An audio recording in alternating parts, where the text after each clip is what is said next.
Jean-Ernst Marie-Louise. Bonjour, Comment ça va? ça va bien, ça va très bien. Est-ce que tu peux te présenter, s'il te plaît? Donc, je suis Jean-Ernst Marie-Louise, je suis comédien, metteur en scène, peintre et je suis né en Haïti un 20 juin 1966. Qu'est-ce qui te définit? Qu'est-ce qui me définit? Je dirais la comédie. La comédie, la comédie, mais au sens noble du terme, c'est pas la comédie, c'est-à-dire faire rire pour faire rire, c'est la comédie, c'est jouer, jouer des situations, jouer avec les événements, jouer, et c'est devenu ma profession. Donc, je suis comédien. Et faire jouer aussi les autres, ça aussi, j'aime beaucoup mettre mes camarades comédiens aussi en lumière. Et ça, c'est vraiment quelque chose qui est important pour moi. Et comme la lumière est une chose importante, donc dans ma peinture aussi, c'est quelque chose qui apparaît énormément. Mhm. Je joue beaucoup avec les couleurs lumineuses, on va dire, Oui. les couleurs de mon enfance. Tu as grandi où? J'ai grandi en Haïti. J'ai Où? grandi entre Tomazo et Port-au-Prince. À Port-au-Prince, c'était dans le quartier Carrefour-Feuille. Et à Tomazo, c'est une petite bourgade Oui. de quelques milliers d'habitants. Et je suis né là, dans cette bourgade-là. Et puis, Oui. je suis parti, je suis rentré à Port-au-Prince, on dit comme ça en Haïti. Je suis Mhm. rentré à Port-au-Prince quand j'allais entrer en sixième. Mhm. Même avant ça, je pense que je suis entré en CM2 à Port-au-Prince. Parce que ma mère était partie en Martinique, donc il fallait qu'on retrouve notre famille à Port-au-Prince. Et je fais CM1, CM2 et la sixième à Port-au-Prince. Être haïtien, ça représente quoi? C'est beaucoup de choses. C'est beaucoup de choses parce que c'est un état d'être. Je ne veux Mhm. pas dire c'est un état d'esprit, c'est un état d'être. Je crois Mhm. que nous sommes, enfin nous sommes, je vais parler de moi, en tant que jeune haïtien qui a quitté Haïti vers l'âge de 16 ans pour me retrouver en Martinique et après migrer un peu partout dans le monde, de par mon métier et par ma curiosité aussi. Donc, c'était plus je m'avançais dans le monde, plus je me rends compte à quel point j'étais haïtien. Mhm. Et c'est pour ça que je dis que c'est un état d'être. En fait, on ne cherche pas à être haïtien. Je pense qu'on l'est parce que c'est un pays un peu particulier, avec des êtres particuliers aussi, et avec une migration qui est très, très grande. Donc, c'est difficile, je veux dire, on peut pas vraiment mettre de mots. C'est pour ça que je dis que c'est un état d'être. C'est-à-dire, Mhm. on sent qu'on est haïtien, on ne peut pas être autre chose. Mais c'est parce que Haïti, c'est la première république noire Je, au monde. Haïti, c'est Toussaint Louverture. oui, Haïti, on va le dire tout à l'heure, c'est Sanit c'est Sanit Belair. Belair aussi, oui. Haïti, c'est les gangs aujourd'hui. Oui, Haïti, c'est des femmes qui sont violées. Haïti, exactement. c'est des coups d'État. Oui, Haïti, c'est un prêtre qui prend le qui prend le pouvoir pouvoir et et puis puis finalement qui est défroqué qui est maintenant. défroqué. Ouais. Haïti, c'est ça.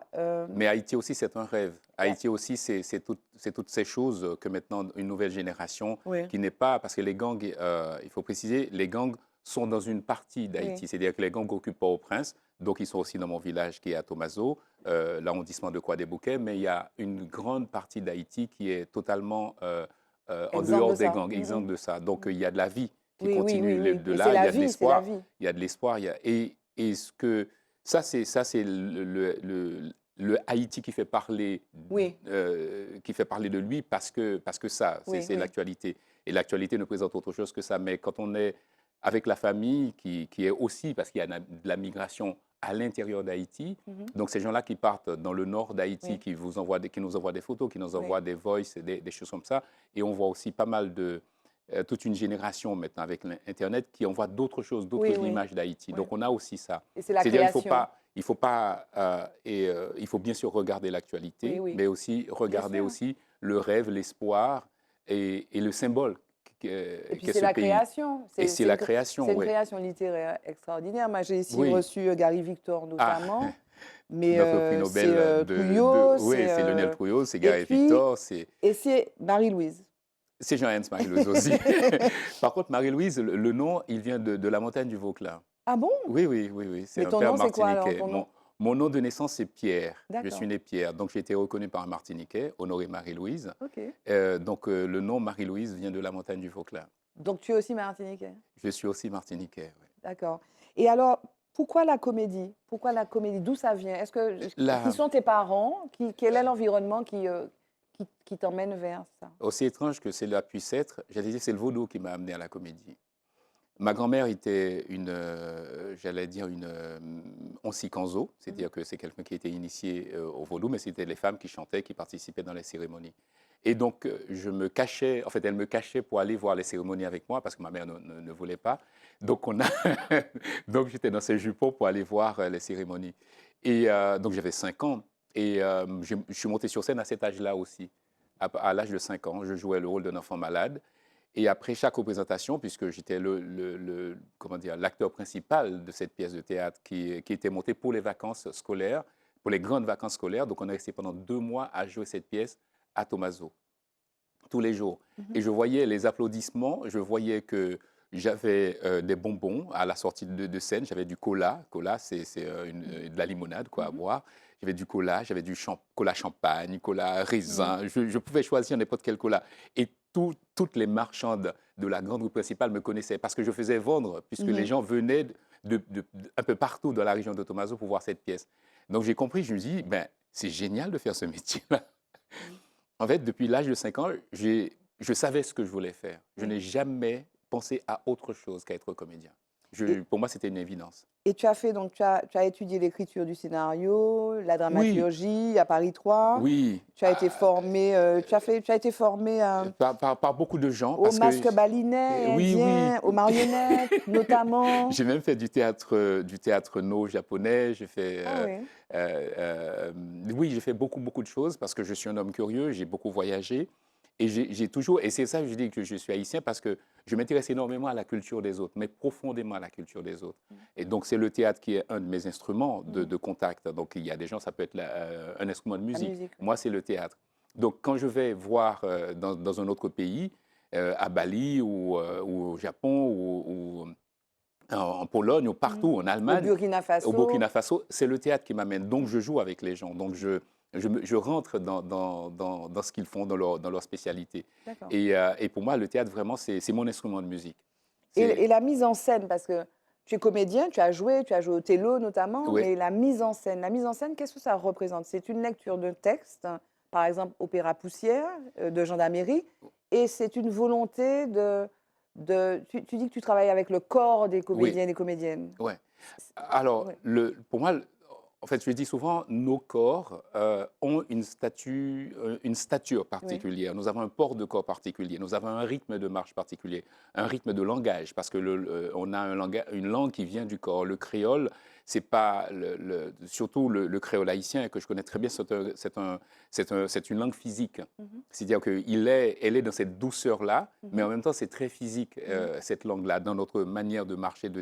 Donc, mon observation de mon peuple, de cette créolité-là dans la Caraïbe, pour moi, c'est vraiment quelque chose qui vient avant tout du corps, qui n'est pas une langue de la... Bien sûr, on produit de la pensée, on produit de la matière réflexive avec cette langue, mais avant tout, c'est une langue de corps. Donc, quand je fais ma mise en scène, puisque j'utilise beaucoup les corps noirs, là, Opéra Poussière, il y avait 17 personnes sur scène, 17 comédiens, donc c'est 17 comédiens noirs sur scène, et c'est une grosse production. Mhm.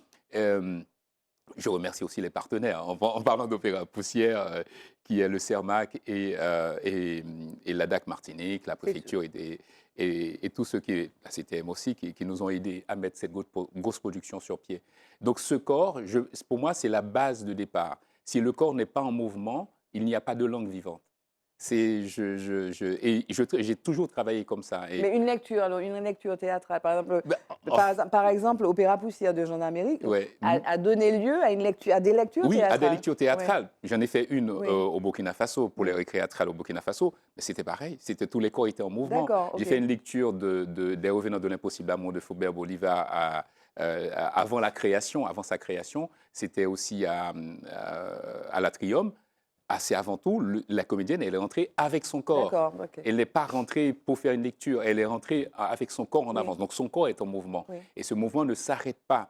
Et pour moi, bon voilà, c'est une de mes spécialités du théâtre. Donc Opéra Poussière, ça a été, déjà, c'est opéra. Donc ça veut Oui. dire qu'il y a de la danse, il y a Oui. du chant. Oui. Donc tout était servi sur un plateau. Oui. Donc dans mon théâtre, il y a de la danse, il y a du chant, il y a le corps. Le corps est vraiment très, très présent.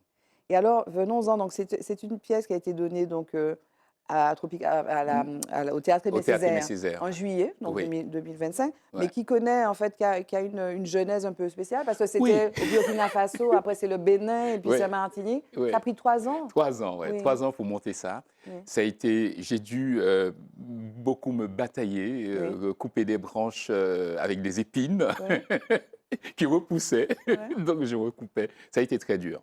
Donc ça a commencé par hasard au Burkina Faso. oui. Je suis invité au Burkina Faso, j'ai été l'année d'avant au Récréatral, je suis invité par le directeur des Récréatrales pour mettre en scène trois lectures, dont aussi la représentation de Les Revenants de l'Impossible Amour de Faubert Bolivar. Mhm, Donc Opéra Poussière, donc il y avait Opéra Poussière et 2 autres textes de 2 jeunes auteurs africains. mhm, Donc je suis arrivé au Burkina Faso, donc je mets en scène Les Revenants, je commence par Opéra Poussière avec les 2 autres, et je tombe, je ne connaissais pas le texte. Je l'avais acheté le livre, mais je ne mhm. connaissais pas, je ne l'avais pas encore lu. Et je tombe vraiment mais, amoureux de ce texte, de ce personnage qu'est Sanit Belair. Je dis, moi qui adore les femmes fortes, Mhm. qui adore, parce que quand je dis j'adore les femmes fortes, je pense aussi à ma mère. Donc Oui. on est, nous entiers, on a cette chose-là, c'est-à-dire on Qu'est-ce est. que faisait ta mère? Ma mère, elle est commerçante. D'accord. Elle est comédienne aussi. Elle a toujours été commerçante dans sa vie. Elle a toujours vendu, acheté et vendre des choses. Elle est commerçante. En Haïti? En Haïti, elle a commencé en Haïti, mais elle a fini en Martinique. D'accord, ok. Ouais, en fait, elle a fini en Martinique. Elle est entrée en Martinique Elle- très jeune. ok. Ouais. Et donc, tu ne connaissais pas ce texte, et tu connaissais Sanit Belair? Ah, je connaissais Sanit Belair, oui, Oui, d'où aussi l'amour, quoi. oui, Enfin, je peux appeler ça, c'est une rencontre amoureuse c'est avec le personnage. oui, Après ça, voilà, cette rencontre amoureuse avec Sanit Belair au Burkina Faso, oui. je me suis dit, bon, ben voilà, donc on a commencé à mettre ce texte en scène. J'avais beaucoup de comédiens. En fait, j'ai demandé à avoir beaucoup de comédiens parce que je voulais essayer cette chose-là. Je voulais pas que Sanit Belair soit une femme. Je voulais qu'elle en soit 3. Donc, si je tombe amoureux, donc Oui, vaut mieux que je sois un peu servi. Donc, je voulais que ça soit 3 femmes oui, avec 3 visages, 3 corps différents, 3 stades d'âge différents. mm, Parce que je voulais que ça soit ça, que mm. toutes les femmes, qui viennent voir Sanit Belair peuvent se représenter. Donc voilà, j'ai Sanit Belair que je rencontre au Burkina Faso. Et après cette lecture, donc j'ai dit, je vais le monter. 1 an après, donc on se retrouve au Bénin, à Ouida, pour monter la deuxième partie. Donc j'ai fait tout venir, tous mes comédiens à Ouida, au CCRI, John Smith à Ouida. Et puis après, j'ai attendu une bonne année encore pour nous retrouver en Martinique pour la dernière partie. Et donc, Sanit Belair, c'est cette femme, donc 1781-1802, sergente puis lieutenant Lieutenant, ouais. de l'armée révolutionnaire haïtienne, mais qui demande sa place au Et au panthéon Panthéon, des ouais. hommes. Oui, Il n'y a que des hommes dans cette histoire. Il y a effectivement, voilà, cette histoire révolutionnaire.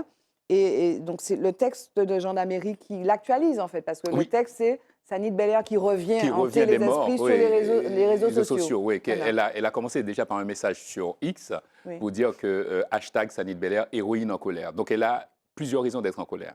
Sa première colère, c'est comment se fait-il qu'on a été dans les combats avec les hommes, Mm. que le Panthéon, et vous allez voir, c'est en Haïti, il y a le Panthéon des héros de l'indépendance, donc c'est Oui. 4 hommes avec des fusils, des mains, Oui. ils sont musclés, Il n'y a et pas de machin, femme. il n'y a pas de femme. Oui. Et si toutefois il y a une femme, elle est au pied. C'est un paradoxe, mais bon, je n'apprends rien. Donc moi aussi, c'est ma manière de me révolter par rapport à ce que je vois. J'ai une fille et j'ai 5 sœurs.